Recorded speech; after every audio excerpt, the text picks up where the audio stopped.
ఇప్పుడైతే మనం చిన్నయ్య గుట్టకు వచ్చాం. చూడొచ్చు సొరంగ మార్గం చిన్నగా ఉంది. లోపల చూడొచ్చు ఎలా ఉందో పైన. భక్తులు ఇక్కడైతే దీపం అయితే పెట్టడం జరుగుతుంది. ఇక్కడ చూడొచ్చు, చూస్తున్నారు కదా. ఇక్కడ చాలా శాతం పాండవులు సంచరించిన ప్రదేశం, అందుకే ఇక్కడ చిన్నయ్య గుట్ట పెద్దయ్య గుట్ట అంటారు. చిన్నయ్య గుట్ట అంటే పాండవుల్లో చిన్నవాడైనటువంటి భీముని గుట్ట ఇది.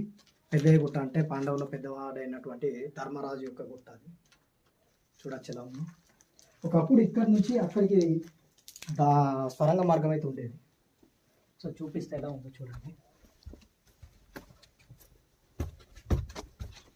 ఫుల్ వీడియో కావాలంటే నా ఛానల్లో ఉంటుంది, చూడొచ్చు.